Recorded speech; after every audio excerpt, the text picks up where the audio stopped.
to be trying to see the birthday present through his body. She looked up. "I hope you didn't get me something too extravagant," she said. "I said no extravagance this year, with the new house." Clark's extravagance with money was sometimes an issue, but for him to bring up her bringing it up would have been a whole new collateral issue. Today was a birthday. Charlotte's birthday, though did it matter whose in a marriage? A day to remember the hunger one felt as a child for each new thing, each singular word, and each honest daybreak. He fondled the gift box behind his back. "It's not extravagant," he said. "Okay," she said, looking up at the ceiling. "It's not flowers, and it's not extravagant." What is it, Charlotte Adair thought, out of all things?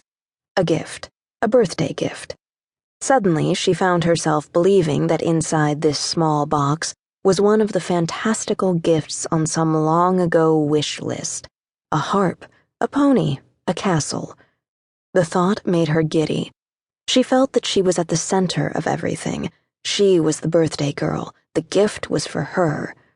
She closed her eyes and felt the rupturing pressure of laughter in her chest. But just then, her eyes snapped open.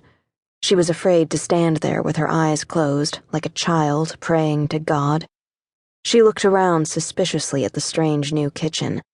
Then she looked at her husband's shadowed face, almond-colored, pretty-eyed. What if for some reason he was pulling her leg? "Let me see it," she said. "No way," laughed Clark. "You'll guess right away if you see it." She stepped back. She took a deep breath. Of course he wasn't pulling her leg. He liked giving presents. He liked birthdays. "Is it," she said, "another figurine?" Clark fondled the gift again. It was not a figurine, because the figurine had definitely been an issue last year. He agreed now that the figurine had been a strange gift, something suited better for a child. But it had looked so much like her, he still wanted to protest. A porcelain maiden wringing out her long, long hair. "Nope," he said. "It's absolutely not a figurine." "Hey," Charlotte said, looking up at him flirtatiously. "Did you get me that necklace I saw at Shan's the other day? Did you sneak back over there and buy that necklace for me?" It took Clark a moment to remember the necklace they had seen together. "No," he said. "Listen, I didn't get you jewelry." "Okay," said Charlotte. "Then can I have it now?" "Come on," said Clark. "Use your imagination." But as soon as he said the word imagination, he knew he had chosen the wrong word. Since they'd begun moving in, Charlotte's lack of imagination had become an issue. She would stare at the empty rooms, blinking, unable to envision. Clark felt that she was unable to let go of the unexpected places and uses for things. She was unable to dream, unable to guess. The week previous, he had gone so far as to call her boring, and to prove that she was not boring, she took everything back out of the kitchen cabinets and dashed them against the wall.